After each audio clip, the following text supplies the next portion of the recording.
नमस्कार, news are के खास कार्यक्रम चार बड़ी खबरों में आपका स्वागत है। मैं हूं आपके साथ अभिनय सिंह चौहान।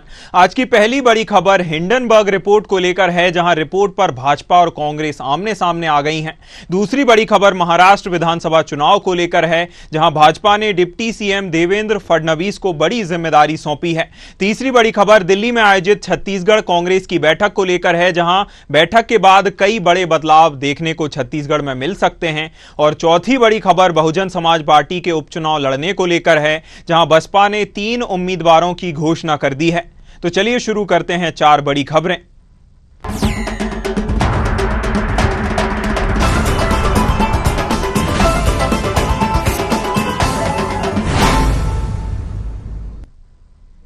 हाल ही में जारी की गई हिंडनबर्ग रिपोर्ट पर भाजपा ने सवाल उठाए हैं। हिंडनबर्ग रिपोर्ट को लेकर भाजपा ने सवाल उठाए हैं। सोमवार को भाजपा सांसद रविशंकर प्रसाद ने कहा कि यह भारत के लोगों की ओर से ठुकराए जाने के बाद कांग्रेस और उसके सहयोगी और टूलकिट गैंग की देश में आर्थिक अराजकता और अस्थिरता लाने की साजिश है। उन्होंने कहा कि शेयर बाजार की निगरानी करना सेबी की कानूनी जिम्मेदारी है। जुलाई में सुप्रीम कोर्ट की निगरानी में हुई जांच के बाद सेबी ने हिंडनबर्ग को नोटिस जारी किया तो उसने अपना जवाब नहीं दिया, बल्कि बेबुनियाद हमला किया। रविशंकर ने सवाल उठाया कि आखिरकार हिंडनबर्ग में किसका निवेश है।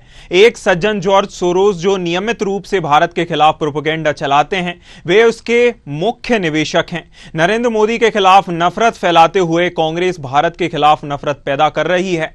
बता दें कि हिंडनबर्ग रिपोर्ट पर कांग्रेस नेता पवन खेड़ा ने कहा कि हिंडनबर्ग पर उठाए गए तथ्यात्मक और बिंदुवार मुद्दों पर सेबी पीएम और निर्मला सीतारमण कब जवाब देंगे, हम उस तारीख का इंतजार कर रहे हैं। अगोरा पे क्या उन्होंने जवाब दिया? क्या इस बात का जवाब दिया कि सेबी में चेयरपर्सन बनने के बाद भी अपनी मेल आईडी से उन्होंने पैसा ट्रांसफर करने की मेल भेजी? क्या इसका जवाब दिया? जो उनकी कंपनीज ने इन्वेस्टमेंट्स ऑफशोर कंपनीज में कर रखी थी, क्या इसका खुलासा सेबी चेयरपर्सन बनने से पहले उन्होंने किया था? क्या भारत सरकार को इसका अंदेशा था कि इनकी कंपनीज की इन्वेस्टमेंट गौतम अदानी के भाई विनोद अदानी की ऑफशोर कंपनीज में है? अगर इसकी जानकारी थी तो इनको चेयरपर्सन क्यों बनाया सेबी का? और अगर नहीं थी तो क्या कर रहे हैं सरकार में बैठकर? इस्तीफा दे दीजिए अगर आपको इतना ही नहीं मालूम पड़ता है तो। जो तथ्यात्मक बिंदुवार मुद्दे हिंडनबर्ग ने उठाए हैं, उसका बिंदुवार जवाब सेबी कब देगा? प्रधानमंत्री कब देंगे? निर्मला सीतारमण जी कब देंगी? हम उस तारीख की इंतजार कर रहे हैं। ये रिपोर्ट शनिवार को रिलीज होती है, रविवार को हल्ला मचता है ताकि सोमवार को पूरे कैपिटल मार्केट को अस्थिर कर दे। तो एक पूरा स्टैट्यूटरी स्ट्रक्चर है कि भारत के कैपिटल मार्केट को किस तरह से मैनेज किया जाए। पहले हिंडनबर्ग की रिपोर्ट आई थी, आपको मालूम है, उसकी डेट आपको मालूम है कि जनवरी में ऑर्डर आया था सुप्रीम कोर्ट का। उसका जवाब देने की बजाय अब ये फ्रंट खोला गया है कि जब हिंडनबर्ग के खिलाफ बाकायदे सेबी ने एक नोटिस किया जुलाई में, अपनी पूरी इंक्वायरी कंप्लीट करने के बाद, जो सुप्रीम कोर्ट के जुरिसडिक्शन में हुई थी, उनके आदेश के कारण हुई थी, तब अपने बचाव के पक्ष में कोई जवाब दिए बिना उन्होंने यह अटैक किया है, बेसलेस अटैक, जिसका जवाब। खबर पर हमारे साथ चर्चा करने के लिए मनीष अग्रवाल, राजनीतिक विश्लेषक, जुड़े हुए हैं। मनीष जी, जिस प्रकार से निवेश को लेकर अब आमने सामने कांग्रेस और भाजपा आ गए हैं, कांग्रेस कह रही है कि हिंडनबर्ग ने जो रिपोर्ट दी है उसमें बताया गया है कि अडानी कंपनी में, जैसा कि सेबी चीफ का निवेश है, और अब भाजपा ने निशाना साधा है कि जॉर्ज सोरोस का निवेश हिंडनबर्ग में है और जिसकी टूल किट का हिस्सा कांग्रेस है। इसे आप किस प्रकार से देखते हैं मनीष जी? देखिए, मुझे लगता है ये एक सुनियोजित साजिश है जी। पार्लियामेंट का जब सेशन होता है तभी ऐसी रिपोर्ट आती है। इस बार सेशन 3 दिन पहले खत्म हो गया, जी। वरना सैटरडे को रिपोर्ट आती है, संडे को मार्केट बंद रहता है। आज देखा जाता है कि उस रिपोर्ट का इम्पैक्ट क्या शेयर मार्केट पे आएगा, बिल्कुल भी नहीं आया। जी। और मैं एक सवाल कांग्रेस से पूछना चाहता हूं कि राहुल गांधी जी स्वयं बेल पे हैं, जी। लेकिन वो एलओपी का पद लिए हुए हैं। जी। इंदिरा गांधी जी को जब हाईकोर्ट से आदेश होता है तो वो जी। देश में इमरजेंसी लगा देती है, जी। 2 साल का शासन बढ़ा देती है, इस्तीफा नहीं देती है। जी। राजीव गांधी जी जब बोफोर्स कांड में आते हैं, फंसते हैं, नाम आता है, तो क्या वो इस्तीफा दे देते हैं? जी। तो फिर ये कैसे इंडिपेंडेंट संस्थाओं से इस्तीफा मांगने की कोशिश करते हैं कि प्रधानमंत्री, वित्त मंत्री इस पे जवाब देंगे? जी। विदेश में कोई रिपोर्ट आती है, अभी आप देख रहे होंगे रविशंकर प्रसाद जी ने कहा जुलाई में सेबी ने उन्हें नोटिस इशू करा, उसके बाद ही वो रिस्पॉन्ड करते हैं। जी। जो पिछली वाली इनकी रिपोर्ट का केस सुप्रीम कोर्ट में चल रहा था, उसमें इनकी तरफ से कोई अपीयर नहीं होता, कोई नहीं आता कहने, कोई पेपर्स नहीं आते, कोई फैक्ट नहीं आते। जी। तो ये इंडिया के शेयर मार्केट को, आर्थिक स्थिति को खराब करने की एक सुनियोजित साजिश है जी। देश और विदेश में, जिससे मुझे लगता है पता नहीं कौन कौन जुड़ा है। और मैं चाहूंगा कि सरकार इसकी खुद अपने स्तर से जांच करे और देखे कि इसमें कौन कौन लोग जुड़े हैं, जिससे कि देश के खिलाफ ऐसी साजिशें आगे ना हो। जी। मनीष जी, जैसा कि आपने बताया कि सुनियोजित साजिश है और शेयर मार्केट को परेशान या शेयर मार्केट को गिराने का प्रयास कहीं ना कहीं किया जा रहा है। इसी तरह के आरोप 4 जून के बाद जिस प्रकार से शेयर मार्केट नीचे गिरा था, तब भी कांग्रेस की ओर से लगाए गए थे, भाजपा पर लगाए गए थे कि यह सबसे बड़ा शेयर मार्केट का घोटाला है। तब भी इस तरह के सवाल उठे थे भाजपा पर, और जो सरकार है उस पर भी सवाल उठे थे कि वह जुआ खिलाते हैं। इस तरह के भी आरोप कांग्रेस की ओर से लगा गए थे। क्या कहेंगे?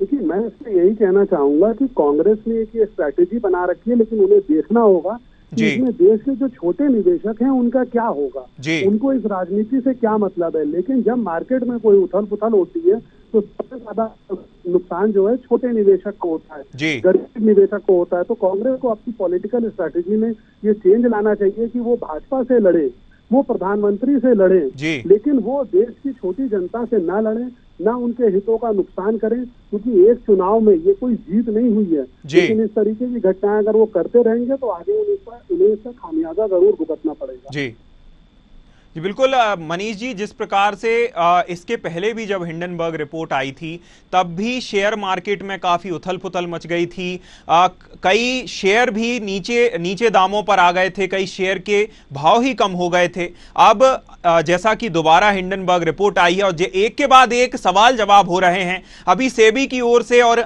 अडानी ग्रुप की ओर से जवाब दिया गया है, सेबी चीफ की ओर से जवाब दिया गया है कि वह समय या बेबुनियाद आरोप लगाए जा रहे हैं, वह सही या तथ्यात्मक आरोप नहीं है।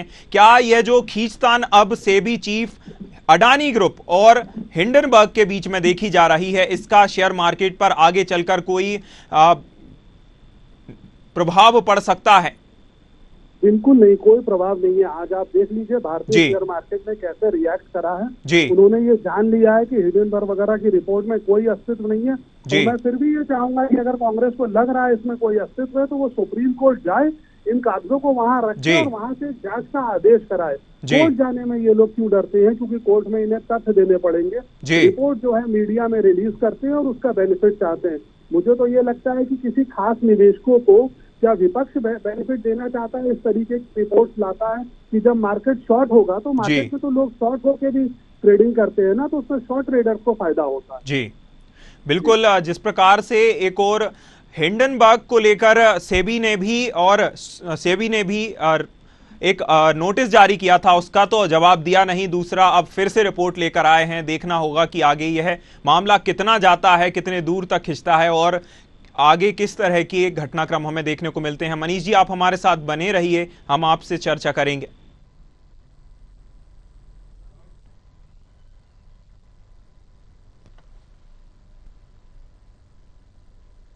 चलिए रुक करते हैं, अगली खबर पर बढ़ते हैं।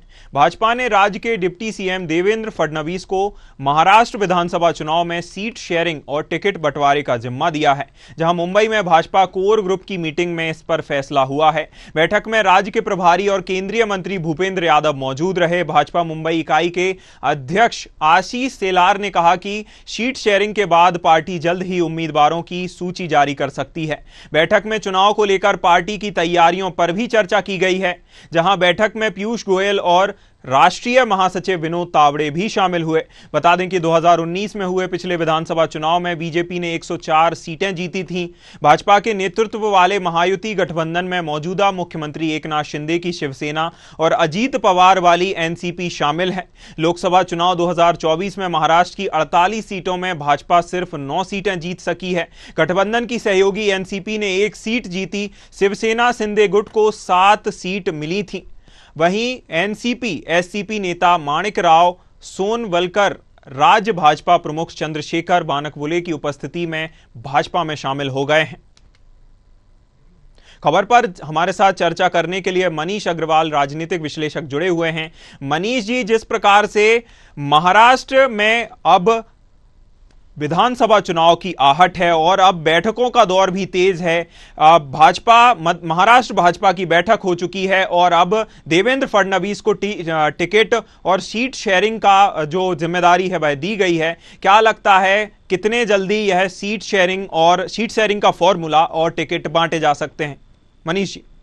देखिए, मुझे लगता है ये कार्य भाजपा जल्दी से जल्दी कर लेगी। जी, देवेंद्र फडणवीस जी बहुत अनुभवी नेता है। महाराष्ट्र बीजेपी के 5 साल वो पूर्णकाल मुख्यमंत्री रह चुके हैं। इस समय भी वो डिप्टी सीएम की जिम्मेदारी में है। और मुझे लगता है इस समय वो भाजपा के सर्वश्रेष्ठ नेता है। जल्दी से जल्दी सीट शेयरिंग और सीटों का अनाउंसमेंट हो जाएगा। जी मनीष जी, जिस प्रकार से 16 अगस्त को जो इंडिया गठबंधन का अगाड़ी जो गठबंधन है उसकी भी मीटिंग होने वाली है, इससे पहले किस तरह के हमें महाराष्ट्र भाजपा की अगर बात करें, चूंकि 104 सीटें महाराष्ट्र में भाजपा ने पिछले चुनाव में जीती थी, इस बार ऐसा क्या बदलाव होगा? साथ ही साथ हमने जैसा लोकसभा चुनाव में कई आरोप लगाए गए भाजपा पे कि जो टिकट वितरण था वह सही ढंग से नहीं किया गया और जमीनी जो कार्यकर्ता हैं भाजपा के उनका फीडबैक नहीं लिया गया। इसको लेकर क्या लगता है, सीट शेयरिंग या जो टिकट वितरण है इसमें भाजपा क्या फॉर्मूला अपना सकती है,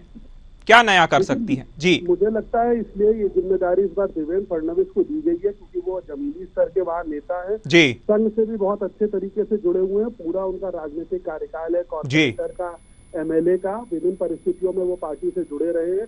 संघ से उनका तालमेल अच्छा है और इस समय वो दोनों सीटों पे मतलब वहाँ पे जो डिप्टी सीएम है अजीत पवार जी और जो मुख्यमंत्री है शिंदे जी, उनके संग सरकार में भी पूर्णतः भागीदारी करते हैं। तो वो एक सीट शेयरिंग फॉर्मूला तय करेंगे जो तीनों पार्टियों को मान्य होगा और जल्दी से जल्दी वो आएगा। जमीनी कार्यकर्ताओं की जो खबरें आप बता रहे थे आई हैं, इसीलिए ये वहाँ पे लोकल नेता देवेंद्र फडणवीस को जिम्मेदारी दी गई है कि इस तरीके की घटनाएं जो लोकसभा में आई थी वो विधानसभा में ना दोहराई जाए। जी बिल्कुल, काफी अनुभवी नेता हैं, 5 साल अपना पूरा कार्यकाल भी कर चुके हैं। हालांकि इस बीच एनसीपी एससीपी नेता जो माणिक राव सोनवलकर हैं उन्होंने भी भाजपा ज्वाइन कर ली है। कल की यह खबर निकलकर सामने आई है। देखना होगा कि आगे क्या निकलकर भाजपा और दोनों की सीट शेयरिंग और जो उम्मीदवारों की घोषणा है वह कब तक की जाती है। बहुत धन्यवाद मनीष जी आपका हमारे साथ जुड़ने के लिए, अहम जानकारी के लिए। चलिए रुक करते हैं, अगली खबर पर बढ़ते हैं। लोकसभा चुनाव में मिली हार पर कांग्रेस की फैक्ट फाइंडिंग कमेटी दिल्ली में छत्तीसगढ़ के नेताओं से 1-to-1 चर्चा कर रही है, जहां पार्टी के लगभग सभी सीनियर नेताओं को दिल्ली बुलाया गया है, जिसमें पूर्व मुख्यमंत्री भूपेश बघेल, नेता प्रतिपक्ष डॉक्टर चरणदास महंत, पीसीसी अध्यक्ष दीपक वैज, पूर्व डिप्टी सीएम टीएस सिंहदेव, पूर्व मंत्री घनेंद्र साहू, ताम्रध्वज साहू, मोहन मरकाम, फूलो देवी नेताम, सप्तागिरी शंकर उल्का, विजय जांगिड़ समेत अन्य वरिष्ठ नेता शामिल हो रहे हैं। चर्चा के बाद कमेटी कांग्रेस के राष्ट्रीय अध्यक्ष मल्लिकार्जुन खड़गे को फाइनल रिपोर्ट सौंपेगी। इसके बाद छत्तीसगढ़ कांग्रेस में बदलाव को लेकर कदम बढ़ाया जा सकता है। चर्चा में प्रदेश के प्रभारी महासचिव सचिन पायलट और कमेटी के सदस्य हरीश चौधरी भी शामिल हो सकते हैं। वहीं माना जा रहा है कि अपनी रिपोर्ट में आए तथ्यों को लेकर कमेटी आखिरी बार वरिष्ठ नेताओं से चर्चा करेगी।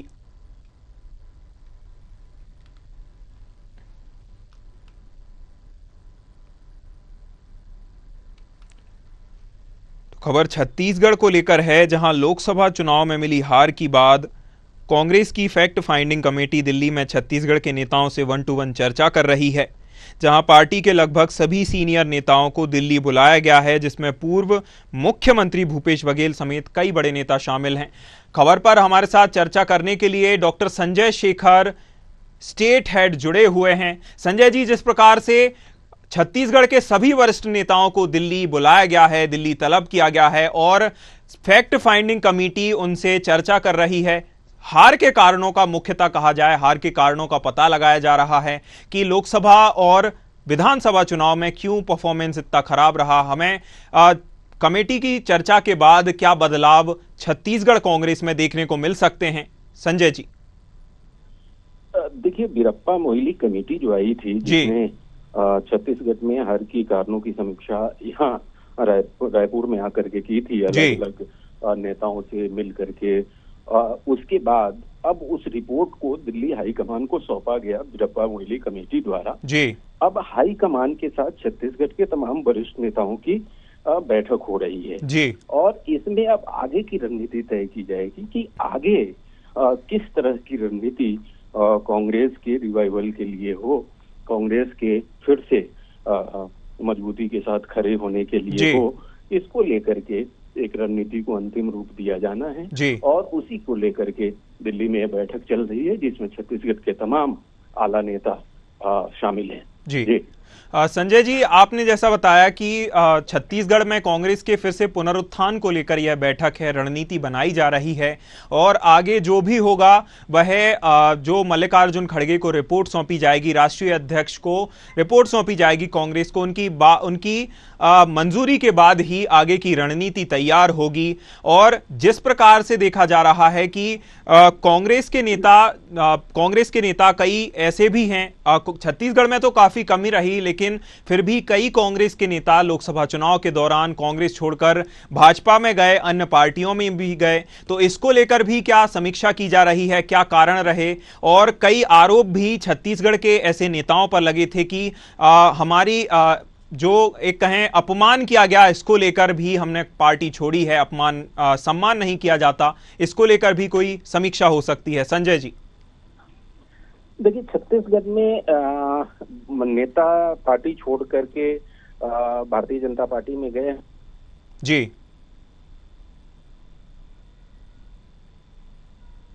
हैं जी। छत्तीसगढ़ में ये बहुत बड़ा विषय नहीं है जी। छत्तीसगढ़ में विषय ये है कि आगे कांग्रेस की रीति नीति किस तरीके से हो, आगे कांग्रेस का जो नेतृत्व है वो किसके हाथ में हो, क्योंकि कांग्रेस का एक बड़ा खेमा जो है वो नेतृत्व परिवर्तन की मांग कर रहा है जी। क्योंकि लगातार दो चुनाव, पहले विधानसभा चुनाव और फिर लोकसभा चुनाव में कांग्रेस की करारी हार हुई है दीपक बैज के नेतृत्व में जी। तो खासकर भूपेश बघेल का जो खेमा है वो लगातार इस बात का दबाव बना रहा है कि नेतृत्व परिवर्तन किया जाए और फिर से कमान भूपेश बघेल के हाथों में सौंपी जाए जी। तो ये एक बड़ी लड़ाई है जी। और इस लड़ाई को लेकर के ही आगे हाईकमान क्या दिशा देता है ये देखने वाली बात होगी, क्योंकि जो दूसरा खेमा है वो चाह रहा है, उसका कहना ये है कि पूरी जो हार हुई है इतनी बड़ी, इसके पीछे मुख्य भूमिका भूपेश बघेल की रही है, क्योंकि उन्होंने जिस तरीके से शासन चलाया, जिस तरीके से उनमें कार्यकर्ताओं की पूछ परख खत्म हो गई थी, कार्यकर्ताओं से संवाद जी इसी वजह से जी करारी हार हुई। संजय जी, जिस प्रकार से जी जी संजय जी, जिस प्रकार से अब जैसा कि राहुल गांधी एक युवा नेता कांग्रेस की ओर से माने जाते हैं और सचिन पायलट को भी महासचिव बनाया गया है जैसा कि, तो क्या छत्तीसगढ़ कांग्रेस में अगर चाहे तो क्या कोई हमें युवा चेहरा छत्तीसगढ़ का नेतृत्व करता हुआ दिख सकता है अगर आने वाले समय में? जी संजय जी। देखिए, अभी अगर दीपक बैज की बात की जाए तो दीपक बैज तो बहुत ही युवा हैं और उनको अभी करीब 1 साल भी नहीं हुए हैं छत्तीसगढ़ की कमान संभाले हुए। लेकिन चूंकि विधानसभा चुनाव के ठीक पहले मोहन मरकाम को हटा करके उनको कमान दी गई थी और उनके नेतृत्व में विधानसभा चुनाव हुआ जिसमें करारी हार हुई और उसके बाद जो है लोकसभा चुनाव में करारी हार हुई, तो उनके सर पे ठिकरा फोड़ा जा रहा है। लेकिन ये उचित इसलिए नहीं है क्योंकि उनको तो वक्त ही नहीं मिला था। विधानसभा चुनाव के 3 महीने पहले उनकी ताजपोशी हुई थी, तो उस समय उनको करने के लिए उनके पास था क्या? कुछ नहीं था। उसी तरीके से लोकसभा के दृष्टिकोण से अगर देखा जाए तो लोकसभा के लिए भी उनके पास पर्याप्त समय नहीं था। तो अगर पुनर्गठन करना है तो संभव है उनको भी मौका दिया जा सकता है, और कोई दूसरा युवा नेतृत्व चाहिए तो वो भी निकाले जा सकते हैं। देखने वाली बात ये होगी कि जो अलग अलग धरे हैं कांग्रेस के, भूपेश बघेल का एक अलग धरा है, टीएस देव का एक अलग धरा है, दीपक वैद का एक अलग धरा है। तो ये जो सारे खेमेबाजी है, वो खेमेबाजी जब तक एक नहीं होगी तब तक कांग्रेस का पुनरुत्थान संभव नहीं होगा। और जैसे कि अभी भूपेश बघेल का खेमा चाह रहा है कि भूपेश बघेल को फिर से नेतृत्व दे दिया जाए, तो ऐसे में मुख्यमंत्री के तौर पे तो उनकी भी हार थी, और जाहिर सी बात है कि उनकी हार थी, तो फिर उनको आप कमान कैसे सौंप सकते हैं? तो बहुत सारे इसमें पेच है। देखने वाली बात ये होगी कि हाईकमान क्या इसमें निर्णय लेता है। बिल्कुल देखना होगा कि आगे चलकर किस तरह से किसको बागडोर दी जाती है छत्तीसगढ़ की, और क्या रणनीति बनती है कांग्रेस की ओर से छत्तीसगढ़ को लेके। बहुत शुक्रिया आपका संजय जी, हमसे जुड़ने के लिए, हमसे चर्चा करने के लिए।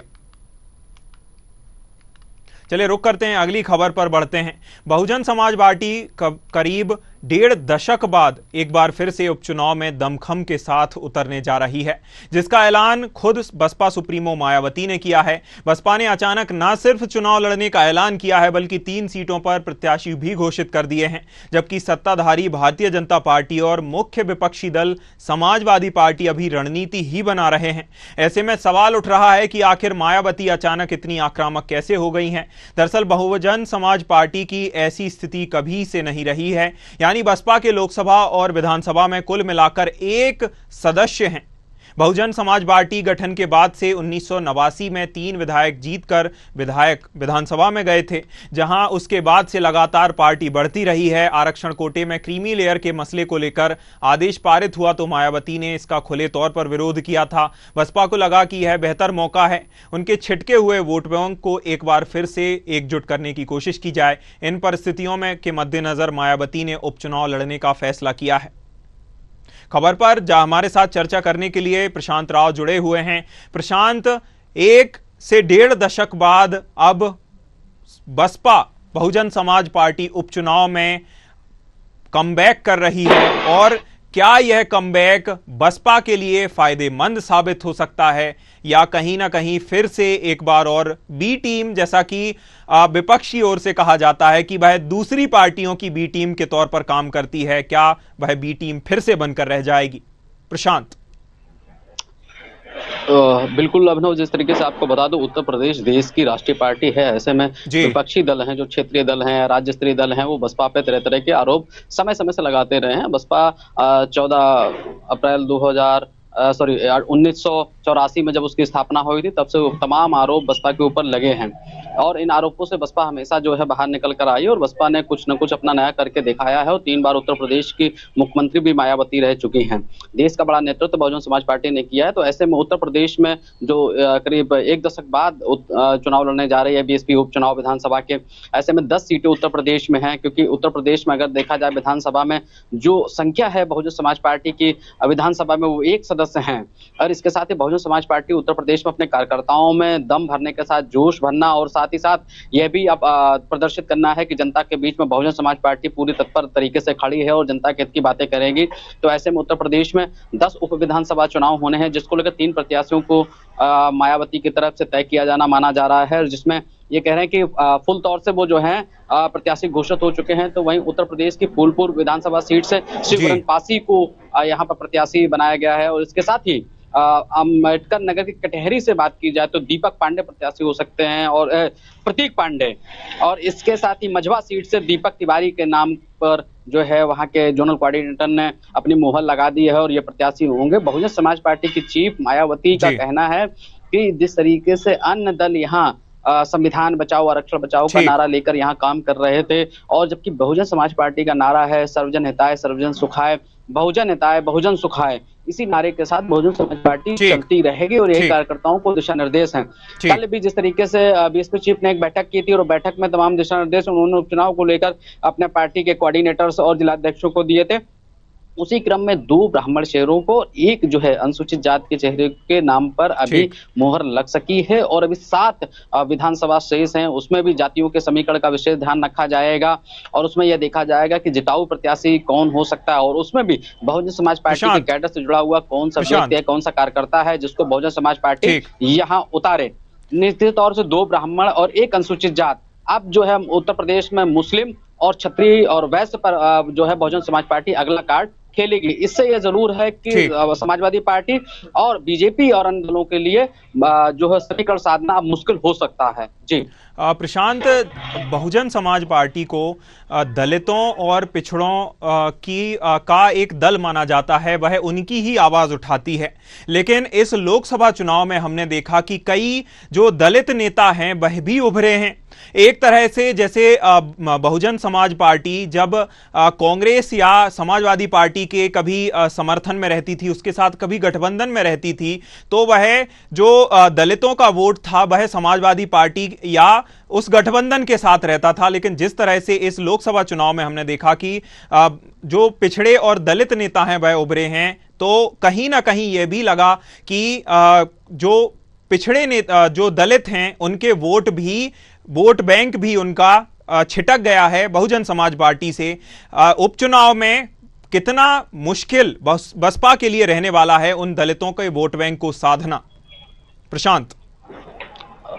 बिल्कुल, देखिए जब 14 अप्रैल 1984 को बहुजन समाज पार्टी की स्थापना हुई और संस्थापक मानवर कांशीराम ने इस पार्टी की स्थापना की। इससे पहले उन्होंने DS4 चलाया और इसके साथ सामाजिक संगठन के बाद उन्होंने पार्टी की स्थापना की। तो लंबे समय तक सामाजिक परिवर्तन नहीं हो रहा था, इसलिए उन्होंने राजनीतिक सत्ता को पाने के लेकर बहुजन समाज पार्टी की स्थापना की और जिसको आगे बीएसपी प्रमुख मायावती ने बढ़ाया और 3 बार उत्तर प्रदेश की मुख्यमंत्री रही। ऐतिहासिक काल रहा है, उन्होंने कई कीर्तिमान रचे हैं, चाहे विकास कार्यों को लेकर और खासकर उनकी जो कानून व्यवस्था है और प्रशासनिक व्यवस्था है वो पूरे भारत में नंबर 1 पर गिनी जाती है। चाहे विपक्षी दल के नेता हो, उनकी प्रशंसा करते हैं। लेकिन अगर यहाँ सामाजिक समीकरण की बात की जाए तो बहुजन समाज पार्टी भले ही SC ST OBC की राजनीति को लेकर आगे बढ़ी हो, लेकिन बहुजन समाज पार्टी के संस्थापक कांशीराम और मायावती ने हमेशा ही सर्व समाज के लोगों की बात कही है और पिछड़े समाज में या अति पिछड़े समाज को लेकर भी उन्होंने साथ लेकर चलने की बात कही है। हमेशा उन्होंने सभी धर्मों के लोगों को साथ लेकर ही पार्टी के नेतृत्व को आगे बढ़ाया है और इसीलिए उत्तर प्रदेश में 3 बार बीएसपी की सरकार बनी और यहाँ उन्होंने कीर्तिमान रच पाया है। इसी के तहत चुनावों के टाइम में वो प्रत्याशी भी उतारते हैं, क्योंकि बहुजन समाज पार्टी की जब 2007 में फुल फ्लैश गवर्नमेंट बनी थी तो यहाँ जो बहुजन हिताय बहुजन सुखाय का नारा जो बीएसपी चीफ ने दिया था और उसी के तहत पार्टी अडिग है कि इसी नीति से आगे चलेगी और बहुजन समाज पार्टी कोई दिखावा नहीं करती, कोई घोषणा पत्र जारी नहीं करती है, बल्कि बहुजन समाज पार्टी अपने किए पर विश्वास करती है। सत्ता आते ही जनहित में काम किए जाएंगे और जो ऐतिहासिक हो और देश ने और प्रदेश ने देखा भी है, मायावती ने जो कार्य किए इसी विश्वास के साथ पार्टी कार्यकर्ताओं को भी कैडर में यही सिखाया जाता है, किसी भी तरीके से किसी भी मुद्दे पर बिना जांचे परखे कोई टिप्पणी ना की जाए, अनुशासन में रहकर पार्टी की सेवा की जाए और खासकर क्योंकि वर्ग विशेष पर कोई राजनीति उत्तर प्रदेश में बहुजन समाज पार्टी देश भर में कहीं नहीं करती है, इसलिए प्रदेश में भी इसी तरीके की नीति नियम मायावती के लागू हैं और मायावती इसी नीति पर चलती है, इसलिए विधानसभा चुनाव में भी इसी नीति के तहत प्रत्याशी उतारे जाएंगे। जी बिल्कुल बिल्कुल, बहुत शुक्रिया प्रशांत आपका जुड़ने के लिए, हमारे साथ चर्चा करने के लिए। अभी 3 ही प्रत्याशियों की घोषणा हुई है, आगे देखना होगा कि प्रत्याशी की घोषणा किस प्रकार की जाती है। तो 4 बड़ी खबरों में फिलहाल इतना ही। न्यूज़ आवर पर खबरों का सिलसिला लगातार जारी है। नमस्कार।